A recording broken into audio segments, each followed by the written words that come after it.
If you've tried to make dietary, exercise, or lifestyle habit changes and you've experienced weight loss failure, this is for you. I have a guest today who is a Flipping 50 Cafe membership. And I didn't get in a word edgewise, and that is just fine. You'll hear Victoria tell us that she's an introvert. Well, I called BS on that one, and that's okay because what she has to say, you want to hear. Her conviction is absolutely obvious and contagious. We're going to jump into this episode, and I want you to buckle your seatbelt because I am not kidding. When she gets started, she gets on a roll. This woman is so excited about her journey, and she wants to share it with you. My guest, Victoria Moore, is a current Cafe member. She's actually a newbie that started with the Stronger, Tone, and Define workout series. By the way, if you're listening right now, it is closed. Potentially, we only open a few times a year. If you go to flipping50.com/get stronger, you will find a notifications list, and you will be first to know. No obligation, but we always reward early action takers. So if you're thinking this sounds pretty good, you may want to try it out. So I'll put that in the show notes. I dedicated, she says, and committed myself to working out Mondays and Thursdays. And also she added in that inside interval training to the mix. And at 48, Victoria's starting weight was 236.6 on January 3rd. And by the end of 12 weeks of the program, she dropped down to 200. She increased her lean muscle mass and reduced her body fat. And bingo, that's what I'm talking about. Quote unquote from Victoria, I can't thank you enough for your workouts, masterclasses, Q&A sessions in Facebook, and guidance. Love your workouts so much that my significant other decided to join me and loves them too. You have a loyal client for life. So Victoria so aptly demonstrates the very thing that drives Flipping 50. There's no more powerful health influencer in the world than a midlife woman. And like Victoria has shown as her significant other joined her as well, you too have an influence on so many others. All right. This is the most words I say in this entire episode, I promise you. So we're going to jump in right now. And I'm Deborah Atkinson. You're listening to Flipping 50, where I address your top struggles and concerns. Most of all, we hope to inspire you, and I know this episode will. I share what to eat, how to move, and how to change your mindset, most often about what you eat and how you move, so you can have the energy and vitality that you want, need, and deserve in this second and better half. Victoria, thank you so much for being here. Thank you, Deborah, for having me. It's such an honor. Well, I think the honor and all of the benefits are coming to you, listener, right now, whether you're commuting or you're walking or you're lifting or whatever you are doing. Well, I've got some gems for you. And actually, I had to stop this woman midstream in talking and say, wait a minute, this is a mic drop. This is a mic drop. And this is a mic drop. So just now she's given me 3 quotes that I'm like, okay, this is the whole show right here. But we're going to keep going because I know there's more where that came from. So Victoria, you're here and everyone has heard me and your introduction, and you're just almost heart-tugging promotion of Flipping 50, although that is not what the show is meant to be. It's meant to be, first of all, a celebration for what you've done. And I know from talking to you for just 10 or 15 minutes before we hopped in really to record, you're heartfelt about sharing your journey so that somebody else benefits beyond Absolutely. yourself. So let's talk a little bit about the weight loss journey that you started January 3rd, which is what we mentioned. But let's talk about how far back does starting and stopping happen for you? What's your story before that? Oh my goodness, it goes back to, I think, the weight and the emotional eating and emotional lifestyle I had kicked in probably 20 plus years. In my 20s, I was pretty fit and active. I was always an eater. Um, you know, I became, as life got harder with deaths in your family and loss and job struggles, relationship struggles, tumultuous relationships with boyfriends and husbands, and things like that. And you mature into how you want your life to be. And as the years gone by, I avoided people and mirrors and scales and tape measures, and it just slowly crept on the weight. And it's not just the weight of on your body, the weight on your shoulders, the weight of life. Not to be corny or I don't know, I can't think of the word, but what everybody says, oh, I'm an emotional eater, I'm a food addict. You have to recognize this and say, okay, I need to change my state to change my story, because I want to say, like people that are in rehab, it's the same thing. I never, thank God, had any addictions except for food. I've turned to that. There's other people who turn to drugs, cigarette, like smoking, whatever. And I said to myself, I thought about anything that I've ever been addicted to, which was Diet Coke and smoking years ago. And I said, you know what? I was able to quit that. I can do this. And I said, I'm no longer a food addict. And I said that to myself. I'm no longer an emotional eater. I have to deal with emotions and problems and setbacks in life because it's inevitable. Everybody's going to get them. I don't care what walk of life you're from, how wealthy you are, how good you got it. There's always going to be loss and setbacks. So every time that there was a problem or a setback, a loss, I would go right into pizza. I would go into French fries, cheeseburgers, ice cream, whatever it was to comfort the pint of Haagen-Dazs, whatever, with mindlessly eat it without measuring it, without. I'm not saying you can't ever have them, but then as you get older, then you start developing these food sensitivities and maybe food allergies and everything else that comes with it, body pains and aches and arthritis. And I was like, wait, I didn't have no injury. Why do I have arthritis? Oh, it's food inflammation. We can go into a whole nother topic on that, right? But I think ultimately it's recognizing the problems. If you can't face the problems, you're never going to fix the problems. If you can't face it, you're never going to fix it. You're never going to fix it if you don't face it. So bottom line is, you have to put mind over matter. 80% of it's mindset, 20% strategy. And what I found, to advocate also for Deborah, and I thank her for finding her, and I found her through Cynthia Thurlow. I have been a paying client of hers, and that's how I found Deborah. And I do intermittent fasting. I try every technique under the sun that works for me in my lifestyle that I've make into a habit. And again, that's a whole nother topic. Everyone's like, well, how do you do this? It's 80% mindset. And then you have to find a strategy that you're like, okay, I can make this work.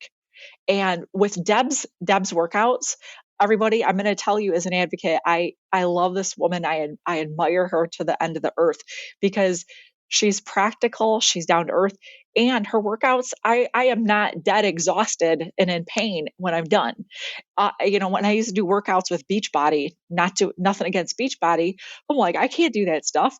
I have a torn meniscus. I have this. I have to do modifications. Deb's workouts, I almost don't even have to do modifications because she effectively, I can't believe the muscle it's popping in my arms and legs. And oh my gosh, I feel stronger and I feel vital and I feel revitalized after her workouts. I don't feel exhausted and in pain and all these other things when I do all these crazy burpees and jumping around all over the place. And especially because I also have POTS, low blood pressure. Again, these things that creep up on you as you get older and, and may even have them when you're younger. But when you recognize you have these things, you have to honor your body, like you say, and you have to restore before more. And Deb always says, these are true. because I guess what? I'm going to do a workout tonight. I'm starting Stronger too, that series. I'm excited for that. And I'm like, oh God, I'm not killing myself. Even though I did hurt my back, I did hurt my knee. I'm still able to work out and get the benefits without hurting them. And the way that she does her workouts, Deb's not paying me to do this, everybody, or give me anything free. Or But getting in a word edgewise, actually. Sorry, I'll stop and let you talk. My apologies, Deb. No, I love it. But however, this is not yes, we love Deb. Thank you. Thank you very much. So let's back up, because I really want listeners to hear your story, because, a lot spilled out right there, but let's unpack it in small bits here. Okay. And I want to know, so I kind of heard there was a cue or something flipped the switch for you. And I think what a lot of people listening can identify with many of the things that you said, and the excuses or the problems that you had that got in the way of them changing, but they can't quite get that flip. I can help them with that. If I could do it. What was it that was the trigger for you? The trigger, I think, if you get enough pain, whether it's mentally, physically, emotionally, to the point of, I don't want to look like this the rest of my life, or I'm going to be in 10 years, I'm going to be 300 pounds. I'm going to be 400 pounds. I didn't want to be, I wanted to turn my life around and be healthy. I want to be able to, my significant other, he's thin and he could eat whatever he wants, but he's active. And we tried to go kayaking last summer, and I literally was so inflexible and out of shape that to literally get in the kayak, he fell down in the water just trying to help me. And that was so humiliating and embarrassing. And everyone's like, oh my gosh, that poor fat girl, and then rowing in the water. And I'm like, oh my God, I can't do this. And he was so excited to get to this pictured rocks in Michigan where he lived, and we couldn't do it. And I was so winded, and I thought, and he's like, how are you ever going to go to Italy and Hawaii and do all these things and trek mountains and we were in Sedona. Literally, I couldn't do all the things he wanted to do. And it broke my heart, because he looked forward to doing all those things in Sedona. And I finally said, you know what? I'm sick of being who I am. I want to change my life. I want to become a healthy, fit person. And instead of being the unfit, fat person. And that was the trigger. I made up my mind. I said, that's it. I'm changing my story. I'm changing my life. And the only way I could do that was say, I'm making commitment to myself. Nothing's going to get in the way. Not a death, not a job loss, not tearing out my back. All those things happened while I started your program. And I said, there's no way I've gone too far. I am not going back. I committed myself to these workouts, to eating a certain way. I made a ritual, I made a routine, a schedule, and I stick to it. Yes. Do interruptions and things come? Yes. Well, you know what? If you want to have your cheeseburger, knock yourself out. Have half of it. Plan it in. Do whatever you got to do. Exercise more. But I just said, no, I'm getting rid of all these poisons because I want to feel better. And that was really the trigger. I just said, I want to be a healthy, fit person. I want to feel good. I want to make it through the day and through work and have energy. And I made that commitment. And you have to, you can't make excuses and let anything, sickness, personal, whatever it is that comes up. And mind you, again, I faced all these things while I was on your program. I'm still on your program, my first series. And since I started the commitment January 3rd, and I said, I'm not going to lose weight and then go back to what I was, because I've done that before a million times. And once you fail a few times, you learn what your body and what you can do. You learn what will work, what won't. And you have to decide, okay, I'm sticking to this. I'm not going back. I'm not looking back, because it's like a death downward spiral. You can't let yourself get wrapped up in barbecues and feel like it's fine. You can go to these things. Just plan and prepare. You absolutely planning and preparing and having a commitment is absolutely key. And you can't let anything get in the way of your goals. You set a routine out, follow that routine, allowing the treats, allowing this or that, but then you're just done and you have to work even harder and stick back right onto your routine. You have to plan your days. You have to plan what you're going to have. You got to plan your exercise and create your life around that. So back to you, Deb. I love it, but I wanna also. So I hear, and I'm gonna say you're an anomaly, girl. So I want you to know you potentially are in a very small class, unless you're going to change some answers here, because I think it is very hard for any of us, It is. listeners, to have that just one time. I'm changing my mind, and there it is. I'm done. I've changed it. I'm not going to fall back or default. So let's talk about, how did you stay motivated? You've hinted at a few things here, which I suspect helped you. Like, you included treats. Like, you didn't say, no, I'm never having that again. So that, number one, I think disempowers the food a little bit when it's not something that you say, no, I'll never, because then it becomes something you think all the time about. Yes. But what else worked for you for the motivation when it got tough? Well, I made a plan and a commitment. So I said, okay, today or this week, I'm having these meals at, roughly, these are my meals, these are my drinks, or whatever these are my exercise. This is my routine for the day. This is my plan for the day and for the week. And yes, it's a lot of work, but you know what? It's worth it and it pays off. You get some wind in your sails. You get motivated. When you have a week or two and you see the scale drop in the tape measure, everything improving in your health, you feel so good. You don't want to go back. Trust me, I've dieted and worked out and went back, and I go, this is where I don't want to fail again. I'm tired of failing. I don't want to go back to me being 257 pounds and over that. Excuse me, I've had bubbly carbonated water, so I apologize. But you have to plan. If you don't plan, you plan to fail. You're going to fail if you don't plan. You absolutely is key, because before I would just be like, oh, okay, I'm going to eat healthy, I'm going to do this, and I'm going to exercise. Yeah, baloney. You have to literally go, okay, this is exactly what I'm having, whatever it is, and and also the other thing that helps with people that are foodies like myself, food addicts, quote unquote. I'm going to say an ex-food addict, is you have to, and I still love the food. I literally just made mac and cheese and cupcakes and chili and pizza. All this because my significant other's kids and grandchildren are coming over tomorrow.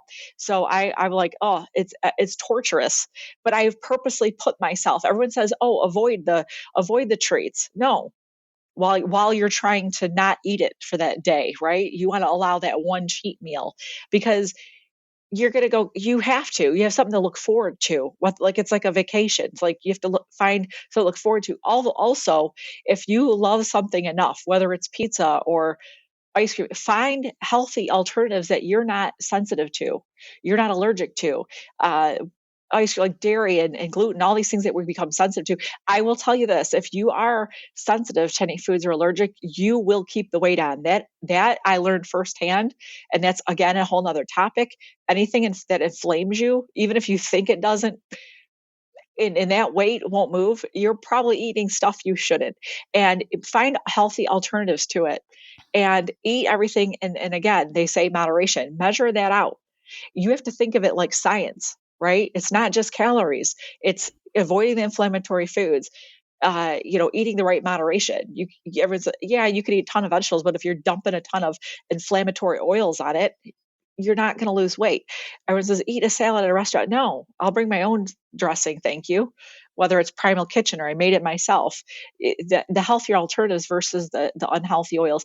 Again, that's another topic, but you have to take out everything that inflames you, whether it's mental, emotional, or physical. And then that includes food. So that's a whole nother topic, but you have to make a commitment to yourself. You have to plan. You have to plan your exercise. Like, I'm committed. I'm like, Monday and Thursday, I got workouts. everything else can work around it. And if it can't, guess what? For some reason, then it's going to move to Friday, and then I will kick in another workout on the weekend. Just restore before more. Absolutely. You don't want, I've had adrenal fatigue because I used to be one of those crazy workout bunnies that would stuff myself with a pizza so I could go run on the treadmill for an hour. How stupid is that? Yeah. And I was wondering, why aren't I losing weight? Why am I still fluffy or puffy? That middle-aged puffiness. I'm like, I don't want to be that woman with the middle-aged puff. Not only that, I'm obese, and I'm still, I just got started. I'm still losing the weight. I'm down 24 pounds since I started your workout in January, Deb, as of today. So that's 5 weeks now. I'm down exactly 24 pounds, and it's everyone's like, oh, it's the weight loss, or oh, it's this, oh, it's that. No, it's you have to mind over matter. It's whether it's smoking or whatever addiction you have to face it and go, okay, I need to fix this, and make a commitment to yourself and make a plan, and get out anything that inflames you, cigarettes, Diet Coke, foods. But you find a healthy alternatives to it. You need to replace it with something healthy. If you feel deprived, you're just going to go back to eating Haagen-Dazs and pizza. Not that you can have pizza, but I'm talking about a whole pizza, not a slice, a whole one. Because us food lovers, food addicts, foodies, we know secretly we're going to go eat that whole pizza or that whole Snickers bar or whatever it is. And it's those ugly truths you don't want to face. But if you don't, you're never going to fix it. And yeah, is it embarrassing? Sure. But it doesn't have to be embarrassing if you look at it as an empowerment to get you to where you want to be on a daily basis. I literally have this bracelet I ordered from Amazon, and no, I'm not selling them or promoting them. It says 1 day at a time. And I look at that whenever cravings, because they happen, come up, and I go, okay, well, Saturday I'll go have a cheeseburger, but I'm only going to have half that meal. But I'm going to try to find healthy alternatives like grass fed or gluten free this and sugar free that. You're right. We want to avoid all those inflammatory things. But having that laser focus, having horse blinders on, it's easier said than done, but you have to live it. You have to believe it in your mind that you can do it, because that was the problem before. I didn't believe it. I'm like, oh, I'm just going to go back to, I can't tell everybody I'm on this weight loss journey or this health journey that I'm on, because they're going to think, oh, she's going to go back.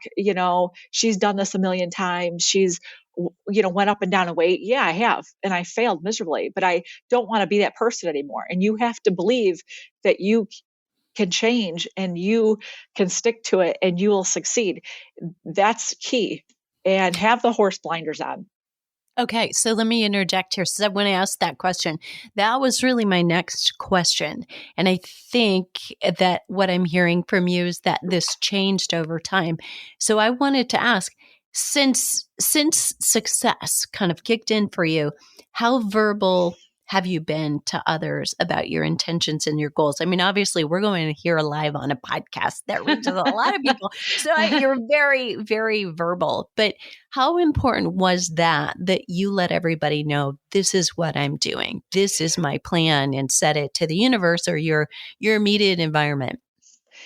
Exactly. You have to make that declaration to yourself and to everybody. Especially if you've been down the path where you feel like you're weak, you don't have willpower, you don't have the confidence or the self-esteem, whatever it is. If you keep telling yourself that story, that's what's going to happen. And you have to go, okay, that was the old me, and I'm not going to live that life anymore, because you want to have energy. You want to be able to travel or do the things you want to do and not be in pain and miserable. And again, it's like in that movie, what was it? The Legally Blonde. Happy people don't just kill people. You get endorphins, right? It's kind of like that scenario. And you get a natural, like that runner's high. I'm not a runner, but you get, I'm not kidding. I do your workouts and I'm just thrilled.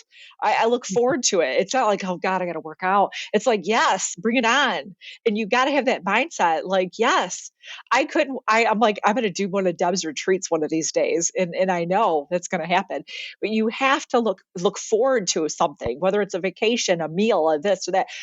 Find happiness and joy in it, and you look forward to it. look forward to your transformation. Look forward to your journey, your change. Every day there's a change. And I'm not saying you got to be neurotic as me and jump on the scale every day. I know experts frown upon that. Hormonal changes. I'm on bioidentical progesterone, which keeps a little bit of the bloat and the weight on. So my weight loss hasn't been maybe as quick as other people my weight have been, but it's not all about that. It's creating that balance and being healthy. And I could advocate all day, but you have to believe it in your own mind. And you have to say, I can do this. If she can do it, and trust me, if I can do it, anybody can do it. And a lot of people say that, and I will personally be happy to talk to anybody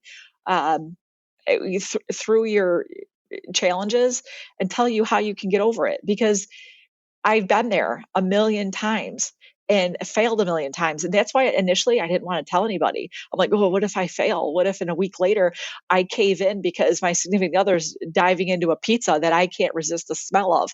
And trust me, I put myself in harm's way. Everyone says, oh, avoid the cooking and the smells in the restaurants. Baloney. Put your face in it. I did. I literally put my face in the cupcakes in the cup, and I swear to God, I could show you pictures. I had my face in his pizza, like smelling it last night, and the cupcakes earlier today. And I said, no. I forced myself like a Navy SEAL almost.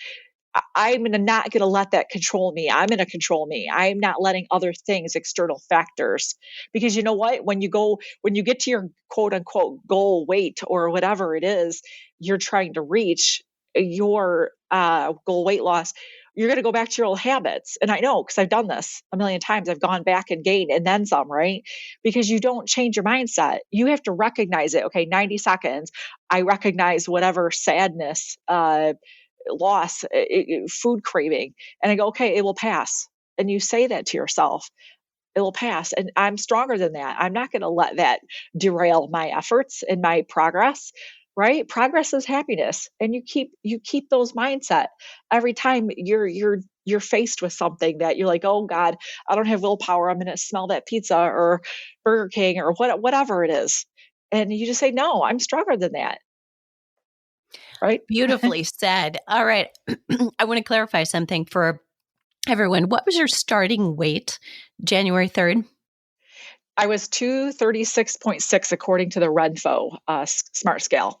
Okay. And then 12 weeks later at the end, where were you? I was exactly 200, and I posted that in the cafe and Facebook. Okay. But just now you said 24 pounds. So in my math. Today I'm down 24 pounds as of today. Total. I was 36. Oh, I'm sorry. 36 from 25. My apologies. February 25th, I was starting to do it. I did a short juice reboot with the fasting, and I have different dates for that. So my apologies. I'm 24 pounds from that, but I was 36 pounds from January. I was 236. And then once I started January, your workout, I started cleaning up my diet dramatically, getting rid of the inflammatory foods and wheat and gluten. I was eating whole food, like healthy salads, making my own foods versus eating out. So from that point till February 25th, that included the 36, the total weight loss. But as of February 24th, it's my own challenge I'm doing internally. But over the whole period since January total, I have lost 36.6 pounds. Actually, no, more than that. Sorry, I have these couple challenges I'm doing for myself mentally. So if I was 236 and today I 197. So what's the weight? Yeah, that's exactly 39. Where I'm at. Yes, okay. 39. I'm bad at math. Oh my gosh. Okay. So, I just wanted to clarify because I think I've got that in there. And listen, I sat at the dining room table a lot with my stepfather growing up doing math. So I totally get that. But I wanted to make sure that our title and our intro were correct. Yes. And so just glad that we backtracked and clarified that. Now, but the most important thing to me was that you increased your lean muscle and you reduced your body fat. So, yes, significantly. And so within that weight, we're not just talking weight, because if you're listening, you've got to make sure that you may have much weight to lose. It doesn't matter if you do or you have 5 or 10 pounds to lose. You want to monitor, is the weight I'm losing the fat weight? I'm not losing lean muscle mass. So we've got to watch that number because it's harder to get back after 50. So let's just not lose any in the first place. And if anything, if we can gain it, now we're going in the right direction, because that's what leads to you, doing that kayak like a badass, right? And and holding on to the muscle and doing that in a way that you want to do it. Exactly. And I'm sorry, I was just thinking about the times, because every week I'm posting on my Instagram page, there's a date stamp app that I can't, in the Renfo app, I can't, you can't alter those dates. So it keeps me accountable and everyone to go, oh, okay, that could have been last year or 20 years ago. Yeah. No, it's today, honey. It's every Friday. I'm doing like these little videos, and I realized on Instagram, you Sometimes have to Instacrap, yes, but there's that. So the pictures and the videos, like they're date stamped, and I upload them in our cafe group. They're date stamped because they can see every week the progress. This is not something I can alter or just for attention. No, actually, I'm an introvert extrovert. I don't really like to be center of attention, especially when you're overweight. Victoria, yes. Nobody's going to believe that BS. Okay, introvert extrovert. I you know what it is, because you're embarrassed about, because especially if you have been thinner, or whether you got only 10 that extra 10 pounds, the last 10 pounds, whatever it is. I've been in those shoes too, and you're like, oh, you don't want to show anybody that fluff, that muffin top. It's embarrassing. I don't even like to show it. My significant other, he's like, I know that you have it. You can't hide it. To some degree you can, but I was not, and us overweight people, we all know we don't want to put all that out there on social media and publicly, especially. And I said, you know what? If I don't face it and be honest, there's so many people in the same group as me, or the same bucket, that are facing this. And I'm like, listen, we can get it. We can face this, and we can fix it. And it's going to take time and commitment, and trial and error. And you can't let those failures, there's no failing, right? There's only learning, and you have to look at it that way. Because I never used to look at it that way, because I had that mother. I think about my mom. It was just like, oh, and I love her dearly. She just unfortunately had those parts of her that get in us, right? Those negative mindsets that, oh, and I've had other people tell me, oh, you're not going to win whatever that challenge. You already deflated yourself. You've already lost. You have to say, okay, no, I'm going to do the very best I can. I'm going to be 100% committed. And again, you have to control yourself. Right. And yeah.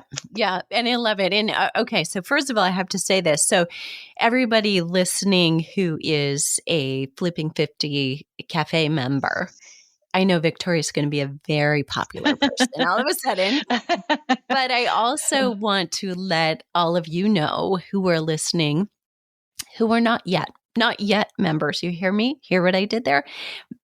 She's sharing her Instagram account. So you have access to her. She will maybe answer DMs, just not on Monday and Thursday when she's doing her workout, everybody. and yeah, I will. I'll be so glad to help anybody.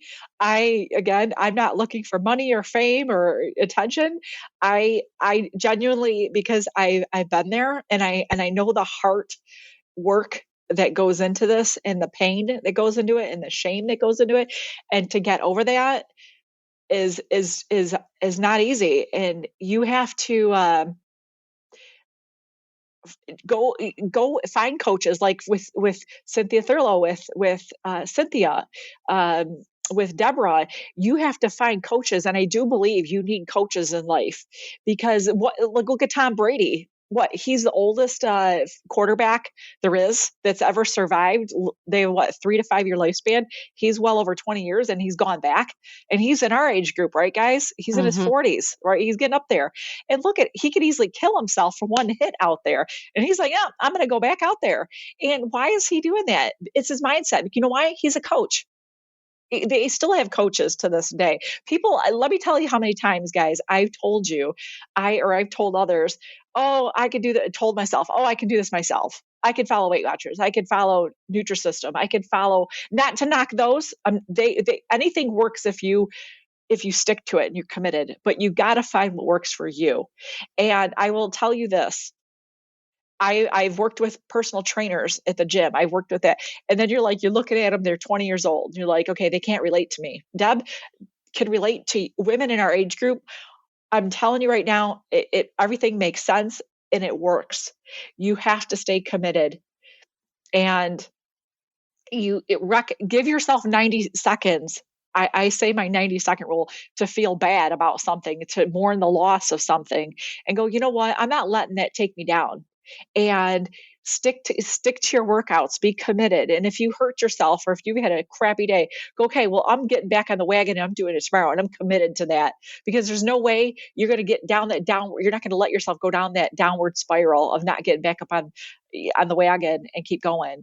And just think one day at a time. You're like, if I could do it today, I could do it tomorrow. And then once you're into it, a week into the workout, you're like, wow, I actually did it. Because I can't tell you how many workouts I started, and then I get adrenal burnout, and then boom, the weight crept on. And then the more depressed you get, the more weight comes on. The more pizza you eat, the more weight comes on. It's a vicious cycle. You guys we could break the vicious cycle. You just have to commit. And I'm telling you, we all need coaches. Even if you don't have the money, group up with girls, group up with others, and you can work it out. There's ways you can afford it. And trust me on this. I don't come from a wealthy background. I try to make myself have a wealthy mindset, though, because once you have a broke mindset, everything in life is broke. But once you start having a coach and a mindset, your life will change. I guarantee you that. I promise you that. You have to commit yourself. It's a lifelong commitment. Right, Deb? That is exactly true. And I have loved every minute and everything you've got to say. Everyone listening can hear your conviction, not only to yourself, but I think the bigger thing is they can hear the conviction of how good you feel and how much you want that for somebody else. And that is, I think, where the beauty in what you're saying is. You're just like turning around with your hand out saying, come with me, come with me, come with me. So to listeners, I also want to share this. So this is a part of when we book a podcast guest. You'll hear me at the end of a podcast episode say, potentially our guest has written a book and we're sharing that book, or they're hosting a summit and I'll share that. That's a part of our booking. Here's what Victoria said. She said, as I just started, but I'd love to write a book and have space and possibly collaborate with experts such as yourself to help support and inspire women in my age group to take charge of their health. So here's what I want. I have an ask for you if you're listening to this, and it is this. Let's send some intentions Victoria's way that this book will come to be, that she will collaborate with the people who've helped her so that she can help more people. She is just a total exemplary example of there is no more powerful health influencer in the world than a midlife woman. She is doing it. She's doing it. That's right. You guys, we didn't come to this age just to go backwards. We've learned our wisdom. Now let's put our wisdom into play, into use, right? You have to think from that perspective. And this is where, again, coaches help you. I couldn't have done this without Deb. There's no way. And making that conviction, you look at her, I'm like, my God, she's the epitome of health. I'm like, I want that, right? You can't say, oh, well, she's got chefs. She's wealthy. She's this. Sure. But you know what? She could have a chef make her a pizza and a Haagen-Dazs sundae. She doesn't just do that. She changed her mindset. I used to say, "Oh my God, my PS, I'm still having cycling." So my PMS symptoms were freaking horrible, and I used to go, "Oh my gosh, I can never beat my PMS cravings. Ask my significant other. He's like, my God, he's like, you're a crazy person that time of the month. And I would want to eat everything in sight. And I said, you know what? I'm allowing myself this treat, and then I'm going to find healthy alternatives. And while I have so much more energy and excitement and things to look forward to now, and you will do that when you're committed, you'll find so much more energy where you didn't have it before eating all that crap. Where now it's like, wow, I can actually like make a folder of all the foods that I absolutely love, nachos, pizza, whatever it is, learn the, non-inflammatory, the healthier alternatives to that. And everyone's like, oh, that tastes like cardboard. That's gross. Yeah, if you say that to yourself, well, make it as delicious. You can make it as delicious as you want. Spices add the spice of life, right? You can make it what you want it. If you're constantly going to say, PMS is going to beat me. That used to be my story. Oh my God, I got PMS cravings. I have to have X, Y, and Z, this pizza, this, that. Yeah, if you say that, that's what's going to happen. But I say, nope, I'm going to have alternatives so I can have my one cheat meal. Because my one cheat meal used to turn into cheat days and weeks. And then before you know it, my 5 pounds I lost or my 10 pounds I lost turned into, weeks and months and 20 pounds and 30. I can put on 20 pounds. I'm not kidding you. I can prove it to you on Weight Watcher apps that I still have, all kinds of things. My Renfo app, I can show you, honest to God, the ups and downs of my weight loss journey over the past years, 10 years, 20 years. And I said, enough's enough already. I'm older. I'm wiser. I'm smarter. I need to get a coach. I need to take wisdom and figure out, make a plan for myself. You know what they say, sleep, exercise, and your dietary, your nutrition. If you don't have all those, and then stress management, again, I call it the 90-second rule, is just, I'm not trying to trademark anything. I'm like, okay, I recognize it. I acknowledge it. And I'm not going to let it bring me down. I'm not letting it take me down. And those things, if you have all those, got those down from your wisdom, you can conquer anything. You really can.